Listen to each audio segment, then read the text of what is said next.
Il nous a dit ceci, dans Ésaïe 11. Et j'ai commencé en disant que c'est le Saint-Esprit qui a engendré Jésus. Mais il y a autre chose. Il nous a dit, puis un rameau sort, Ésaïe 11 au verset 1. Puis un rameau poussera de la souche d'Isaïe, en rejetant de ses racines portera de fruits. L'Esprit de l'Éternel reposera sur lui, l'esprit de sagesse et de discernement, esprit de conseil et de puissance, esprit de connaissance et de crainte de l'Éternel. Donc, c'est une prophétie messianique. Ésaïe est en train de parler du Messie. Et il dit ceci, l'Esprit de Dieu va venir sur lui. Donc, nous savons qu'il a été engendré par le Saint-Esprit, mais il n'y a pas que ça. C'est aussi que le Saint-Esprit est venu sur lui dans sa capacité de révélateur de mystères. Regardez les évangiles, voyez la sagesse du Christ. Je vous rappelle encore que le Jésus, le Fils de Dieu, est venu sur terre comme un être humain. Mais l'Esprit de Dieu est venu sur terre comme Dieu. Et il l'a équipé de sagesse, il l'a équipé de conseil, il l'a équipé de discernement, de puissance, de connaissance. Le même esprit nous a été donné pour faire la même chose avec nous. Quelqu'un va avoir une ambition. Quelqu'un va développer une ambition. Alléluia. Pour faire la même chose avec nous. Et c'est la raison pour laquelle l'apôtre Paul dans Éphésiens chapitre 1 au verset 15 dit ceci, il a énuméré dans la première partie de ce chapitre, il parle de toutes les bénédictions que Dieu nous a données, il parle de la croix, il parle de l'œuvre du Christ, il en parle longuement et c'est extrêmement merveilleux. Après, il arrive ici et il dit pour toutes ces raisons, moi aussi, après avoir entendu parler de votre foi au Seigneur Jésus et de votre amour pour tous les membres du peuple saint, je ne cesse de dire ma reconnaissance à Dieu à votre sujet quand je fais mention de vous dans mes prières. Et je vais reprendre la version du Sommeur au verset 17. Il dit ceci, je demande que le Dieu de notre Seigneur Jésus-Christ, écoutez attentivement ce qu'il demande, parce que c'est ce que nous allons demander à partir de maintenant. Je demande que le Dieu de notre Seigneur Jésus-Christ, le Père qui possède la gloire, vous donne, par son esprit, sagesse et révélation. Pour que vous le connaissiez. Qu'il illumine ainsi votre intelligence, afin que vous compreniez en quoi consiste l'espérance à laquelle vous avez été appelés. Quelle est la glorieuse richesse de l'héritage que Dieu vous fera partager avec les membres du peuple saint? Et quelle est l'extraordinaire grandeur de la puissance qui met en œuvre en notre faveur, à nous qui plaçons notre confiance en lui. Alléluia. Et je vais continuer avec ce passage peut-être plus tard aujourd'hui, sinon demain. Il dit ceci. Je prie pour vous. Nous avons vu Jésus engendré par le Saint-Esprit. Jésus reçu le Saint-Esprit qui nous a donné discernement, conseil, sagesse, révélation. Et le même Esprit nous a engendrés en Christ. Vous voyez le parallèle? Le même Esprit nous a engendrés en Christ. Le même esprit nous est donné pour être pour nous aussi, esprit de conseil, de sagesse, de discernement, de connaissance, de la crainte de l'Éternel. En d'autres termes, pour marcher comme Jésus a marché. Et c'est la raison pour laquelle nous avons la pensée de Christ. Amen. Alléluia. Amen.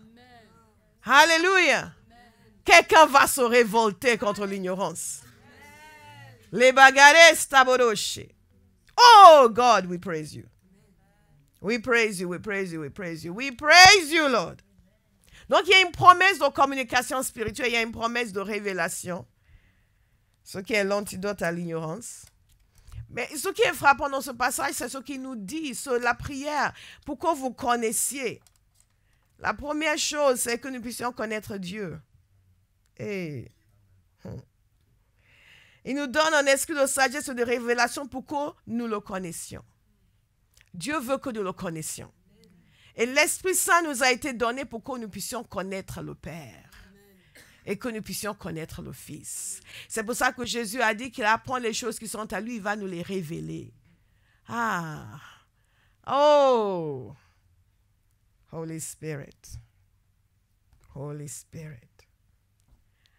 Le monde est dirigé par la connaissance. Ce que vous connaissez détermine votre place dans le monde. Ce que vous connaissez détermine même votre ascension professionnelle. Ce que vous connaissez détermine avec qui vous allez vous marier. Combien de fois vous avez entendu les gens se dire, si je savais qu'il était méchant, je ne l'aurais pas épousé. Combien de fois les regrets de nos vies sont basés sur « si j'avais su ». Dieu veut que nous sachions. Amen. Et la première chose que nous devons savoir, c'est qui est notre Dieu. Non seulement avoir des informations sur lui, mais le connaître. Il nous a été donné pour que nous puissions le connaître. Il nous a été donné afin que nous comprenions en quoi consiste l'espérance à laquelle nous avons été appelés. Quel est ce glorieux héritage? Il nous a été donné pour que nous le connaissions. Vous savez, Isaïe 1, verset 3 dit ceci, « Le bœuf connaît son propriétaire et l'âne, la mangeoire de son maître. Cependant, Israël ne connaît rien. » Cependant, Israël ne connaît rien. Mon peuple n'a pas d'intelligence. Quelqu'un va dire, je vais connaître ce que je dois connaître. Au nom de Jésus. Au nom de Jésus. Il y a un passage puissant dans Jérémie 4, verset 22 qui dit ceci. C'est que mon peuple est fou. Il ne me connaît pas. Mon peuple est fou. Il ne me connaît pas. Pour Dieu, ne pas le connaître, c'est de la folie. Ce sont des enfants stupides, dépourvus d'intelligence. Quelqu'un fait, ah. Ils sont habiles pour faire le mal, mais ils ne savent pas faire le bien. Ce sont des enfants stupides, dépourvus d'intelligence. Ah non, je cesse d'être stupide. Au nom de Jésus, je vais connaître Dieu. Quelqu'un va se réveiller et prier simplement pour connaître Dieu. Pour ne pas être dans la catégorie des enfants stupides. Ah, mon peuple est fou. Il ne me connaît pas. Nous avons besoin de le connaître. Ce passage nous révèle aussi qu'il nous permet de connaître notre héritage. La connaissance de la vérité, de la beauté, de la magnificence, de la splendeur, de la grandeur, de l'excellence et des merveilles de l'Évangile. Il y a un serviteur de Dieu qui disait que sa femme, des années après sa conversion, ne pouvait même pas donner son témoignage. Il lui dit, qu'est-ce qu'elle a? Chaque fois qu'elle se levait pour donner son témoignage, elle fondait en larmes. Dieu, je veux juste remercier le Seigneur parce qu'il m'a sauvée.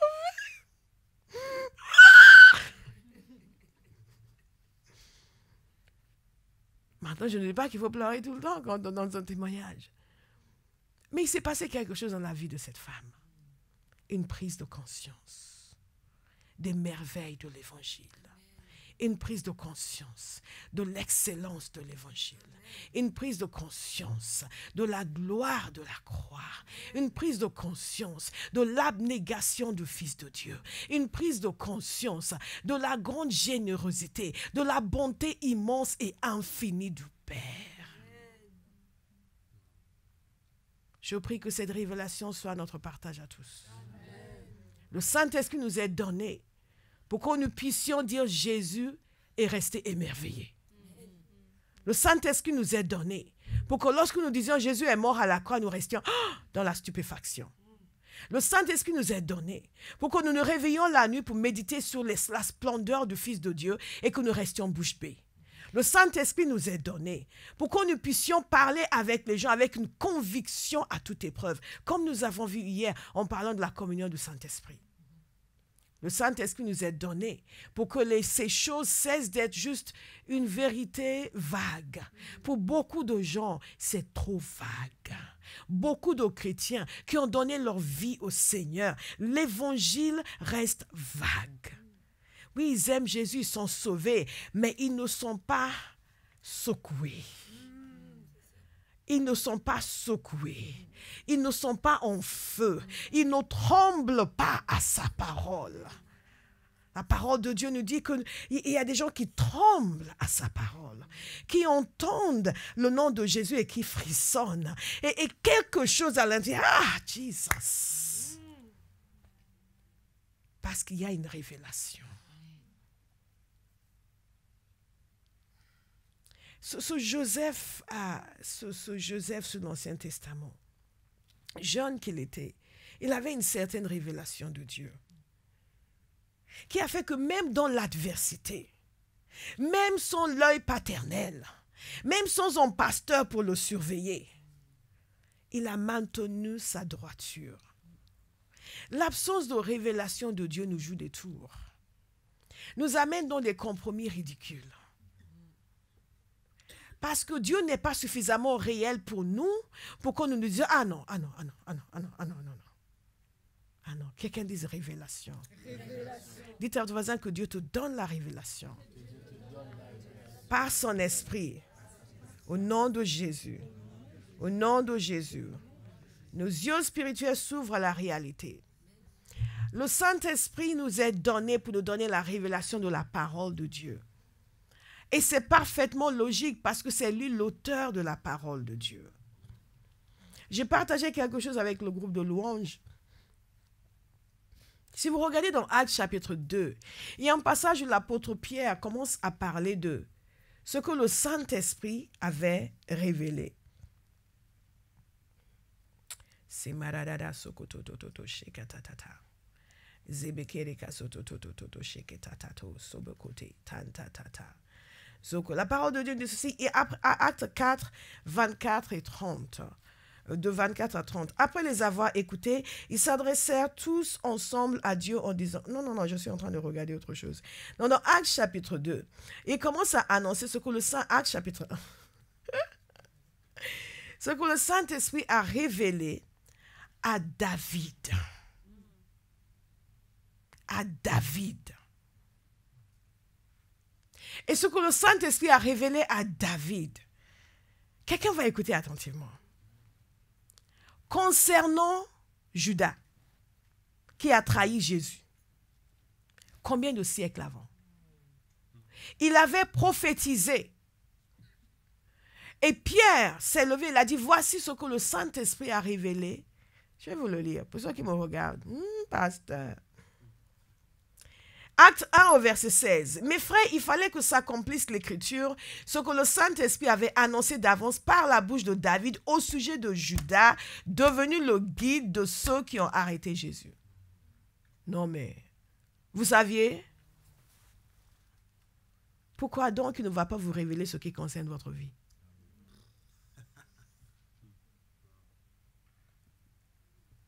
Il a révélé à David ce qui concernait celui qui allait trahir Jésus. Et ce qui devait être fait après sa trahison. Qu'un autre prenne sa place. Dites révélation. Révélation. Révélation. Et sur la base de cette parole de David, ils ont su ce qu'il fallait faire après la trahison de Judas, qu'il fallait choisir quelqu'un d'autre pour prendre sa place. Le Saint-Esprit va nous révéler la parole de Dieu.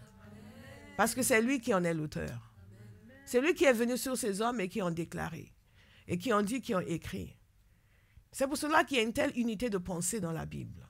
Ne laissez personne vous dire, oui, mais la Bible, oh. Qu'est-ce que tu as écrit, toi?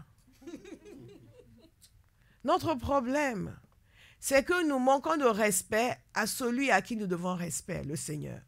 Et que nous donnons trop de respect aux gens qui ne méritent pas notre respect. Les moqueurs.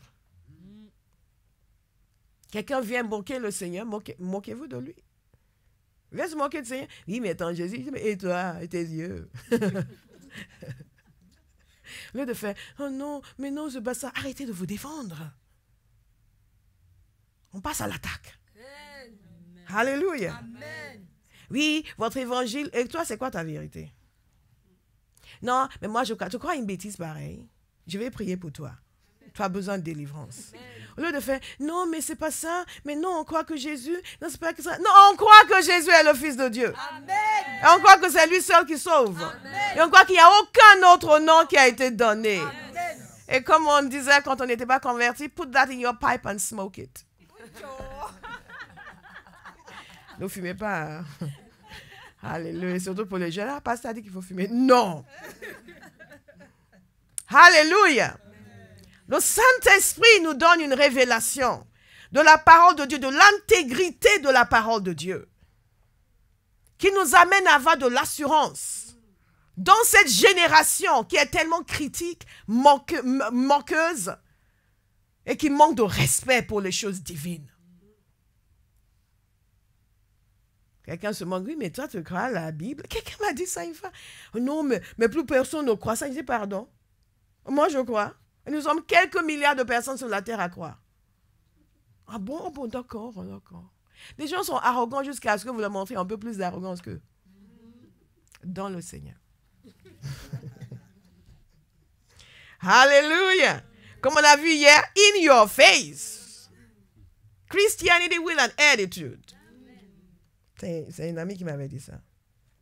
Parce que c'était une personne qui m'avait beaucoup annoncé l'évangile et je faisais partie des moqueurs d'ailleurs. Je m'étais beaucoup moqué d'elle à la fac quand elle me parlait de Jésus. Les années après, quand elle a découvert que j'étais convertie, elle n'en revenait pas. Tout le monde peut se convertir. Dieu prend sa vengeance en les transformant en prédicateurs. Regardez ce qu'il a fait avec l'apôtre Paul. C'est ce que j'étais un ami qui me disait en colère, qui me disait que non, lui, il était athée. Ils étaient assez hautains avant de me connaître, après ils sont calmés. Qui me disait que lui, il était athée. Il me dit, moi, je suis athée. Non, tu étais athée avant de me connaître. Maintenant, tu vas changer. Ah non, mais moi. Mais curieusement, il a cessé de dire, je suis athée. Bon, moi, je suis, tu vas te convertir. C'est des gens comme toi que Dieu va utiliser. Il faut même prêcher l'évangile. Dites-le à vos amis qui ne sont pas convertis. Dites-le. Tu sais, il y a un homme à qui tu me fais penser. Il s'appelait Saül. Il est devenu l'apôtre Paul. Et appelez-les évangélistes. Comment ça va? Il sort de sa boîte avec sa cigarette. Il dit bonjour évangéliste. Il dit évangéliste de quoi? Tu es évangéliste de la boisson pour l'instant. Après tu vas devenir évangéliste de Jésus. Alléluia. Que Dieu nous donne un peu de hardiesse. Amen. Les chrétiens en France, nous avons besoin de hardiesse. Nous allons cesser d'être mous. La révélation du Saint-Esprit nous donne de la hardiesse. Ils ont compris la parole de Dieu. Et vous savez, quand les disciples étaient ignorants, ils n'avaient pas reçu l'Esprit. C'est curieux parce que Jésus leur parlait. Vous allez lire dans les évangiles. Il leur parlait dans leur langue. Hein. Il ne leur parlait pas en chinois. Il leur parlait dans leur langue. Mais ils n'ont pas compris. L'intelligence obscurcie. Il leur parlait de sa mort, de sa résurrection. Pierre a dit, ah non, Seigneur, pas de ça. Il dit, arrière de moi, Satan. Oh. Et il leur parlait qu'on continue. Et ils n'ont toujours pas compris. Donc, quand ils sont venus l'arrêter, ils auraient dû faire, oui, voilà, c'est ce que le Seigneur a dit. Il va mourir, il va ressusciter. Il n'y a pas de souci, calmez-vous, les frères. On va le suivre. Ils vont le tuer. Après, il va ressusciter. Mais non. Mais non. Pierre a essayé de résister. Car il est devenu violent. Il est devenu violent. Waouh. Et les autres, ils se sont enfuis. Ils se sont enfuis. Ils se sont enfuis. Mais Jean a suivi. Et Pierre de très loin. Les autres ne sont pas vus. Les gens à qui Jésus disait, je vais mourir, je vais être crucifié, je vais être ressuscité. Quand même, ils avaient l'intelligence obscurcie. Mais vous savez, quand le Saint-Esprit est venu, il leur a ouvert l'intelligence. Il va nous ouvrir l'intelligence encore ce matin. Il leur a ouvert l'intelligence. Et c'est extraordinaire parce que tout d'un coup, ils sont devenus des théologiens. Tout d'un coup, ils comprenaient des choses. Parce que quand ils ont été relâchés par le Sanhédrin, Pierre et Jean, après avoir été secoués, on leur a dit, il ne faut plus prêcher. Ils ont dit, on va prêcher. Recevez la même hardiesse. Amen. Au nom de Jésus. Amen. Recevez la même hardiesse. Amen. Il nous faut des chrétiens radicalisés. Alléluia. Alléluia. Recevez la même hardiesse. La même hardiesse. Quand on dit, vous n'avez plus... Non, moi je prends pour parler de Jésus. Moi je vais continuer à te parler de Jésus. Où est le problème? Tu me parles de tes déboires, tu me parles de tes bois. Moi je te parle de mon Seigneur. Alléluia. Isn't that wonderful? Chacun a son discours. Tu as le tien, j'ai le mien. Alléluia. Awesome God. Mais ce qui est puissant, ce n'est pas uniquement le fait qu'ils étaient hardis, c'est la compréhension qu'ils avaient. Grâce au Saint-Esprit. Les gens à qui Jésus parlait de vive voix, qui ne comprenaient toujours pas. Après, ils sont devenus des théologiens. Regardez ce qu'ils ont dit dans Actes chapitre 4. Et ils ont dit... Au verset 24, après les avoir écoutés, ils s'adressèrent tous ensemble à Dieu en disant, « Maître, tu es le Dieu qui a créé le ciel, la terre, la mer et tout ce qui s'y trouve. C'est toi qui as dit, parle au Saint-Esprit, par la bouche de notre Père, ton serviteur David. Pourquoi cette agitation parmi les nations et ces préoccupations dépourvues de sens parmi les peuples? Les rois de la terre se sont soulevés et les chefs se sont ligués ensemble contre le Seigneur et contre celui qu'il a désigné par onction. Il est bien vrai qu'Hérode et Ponce Pilate se sont ligués dans cette ville avec les nations et les peuples d'Israël contre ton saint serviteur Jésus, que tu as consacré par onction. Ils ont accompli tout ce que ta main et ta volonté avaient décidé d'avance. Révélation. Et maintenant, Seigneur, sois attentif à leurs menaces et donne à tes serviteurs d'annoncer ta parole avec une pleine assurance. Déploie ta puissance pour qu'il se produise des guérisons, des signes miraculeux et des prodiges par le nom de ton saint serviteur Jésus. Vous voyez là le lien entre la révélation et la puissance. Beaucoup de gens veulent manifester la puissance. Je dis oui, mais la puissance, non, il faut comprendre quelque chose pour entrer dans ces dimensions de puissance. C'est même à qui Jésus parlait qui ne comprenait rien. Tout d'un coup, maintenant, non seulement il comprenait le comment et le pourquoi, mais il comprenait aussi les prophéties précédentes. Que oui, c'est exactement ça. Et il parlait avec Dieu. Et j'aime la manière dont il parlait avec Dieu. Ce n'est pas comme nous. Oh Seigneur, je ne comprends rien. Seigneur, je ne vois pas. Seigneur, je ne comprends pas. Seigneur, je ne sais pas. Fais quelque chose. Pourquoi tout ça? Je ne comprends rien. Eux, ils disaient, Seigneur, on sait ce qui se passe. C'est ce que ton prophète David avait annoncé. Waouh! Et ce David-là, vraiment. Que l'esprit prophétique vienne sur quelqu'un ce matin. Au nom de Jésus. Hey, Makari Manasenta. Hey, Karidadozotaka. Il y a des dimensions. Il y a des dimensions dans l'esprit. Il y a des dimensions qui vont saisir une nouvelle dimension. Il y a des dimensions dans l'esprit. Ah, Yamagere Stamburoshi. Et ils ont dit, Seigneur, voilà, c'est exactement ce qui a été prophétisé. C'est ça qu'ils ont fait à ton serviteur Jésus. Le même Pierre qui a dit, je ne le connais pas, je ne le connais pas, je ne le connais pas. Et même avant le départ du Seigneur, vous avez dit, oui, mais c'est Jésus qui l'a expliqué. Avant le départ du Seigneur, ils ont encore dit, c'est maintenant que tu vas restaurer le royaume à Israël. Le Seigneur est patient. Je peux imaginer son irritation. Il avait passé des... Après ça, à leur expliquer des choses, à les enseigner. Et là, c'est maintenant que tu vas restaurer le royaume à Israël. Ils ont regardé. Occupez-vous de vos oignons. C'est ce que ça veut dire dans ce passage. Ce n'est pas à vous de connaître les temps et les saisons. Occupez-vous de vos affaires. Ça, ce n'est pas votre affaire. Mais vous recevrez une puissance. Ah! Demain matin, ça va déménager. Zadadash, côté. On a plus de temps demain. Le Saint-Esprit est celui qui nous donne la révélation. La révélation de Dieu.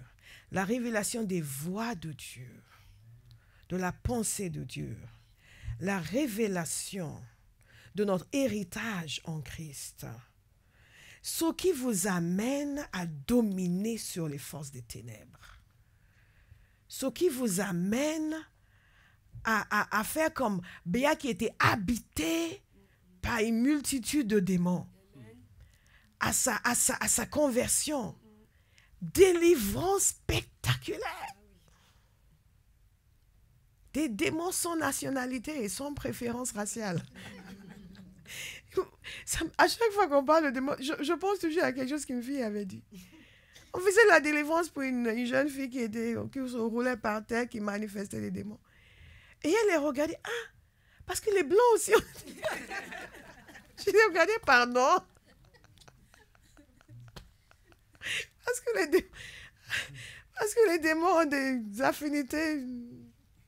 Oh, nous avons besoin de révélation. Alléluia. Donc, je parlais de la Lituanienne qui était habitée par une multitude de démons et qui maintenant est devenue un chasseur de démons. Amen. La révélation. La révélation nous amène de l'état d'oppression à l'état d'oppresseur vis-à-vis des forces de ténèbres. Alléluia. Amen. Et si vous avez été délivré, commencez à délivrer. Amen. Est-ce que vous me suivez? Vous avez été délivré, revêtez-vous de l'esprit, remplissez-vous de révélation et commencez à chasser les démons. Chaque chrétien doit chasser les démons. Si vous ne les chassez pas, ils vont vous chasser. Quelqu'un est toujours en train de chasser quelqu'un. Si vous ne les dérangez pas, ils vont vous déranger. Si vous ne les troublez pas, ils vont vous troubler. Mais comment est-ce qu'on arrive à ce point où on a l'audace et on a l'assurance par l'Esprit de Dieu? La révélation que l'Esprit de Dieu nous donne. D'où la nécessité de cette communion continue avec le Saint-Esprit. En réalité, tout cela est surnaturel. Et notre volonté ne suffit pas pour l'accomplir, mais notre obéissance nous positionne pour recevoir. Oh, c'est très bon, je vais le redire. Tout cela est surnaturel. Notre volonté ne suffit pas pour l'accomplir, mais notre obéissance va nous positionner pour le recevoir. Amen. Et c'est la chose qui manque aux chrétiens, l'obéissance. L'obéissance. L'obéissance. Si vous êtes bien disposé et vous êtes obéissant, nous dit Ésaïe, vous mangerez les meilleures productions du pays. Les meilleures. Quand j'ai lu ça, j'ai vu ça, j'étais jeune, on a fait, c'est tout ce qu'il faut. Être bien disposé et obéissant. Ah ben Seigneur, aide-moi à être bien disposé et obéissante. Pour que je puisse manger les meilleurs. Ce n'est pas chercher, déposer 36 000 demandes. Non. C'est bien disposé et obéissant. Alléluia. Gloire à Dieu. Oh, I love this.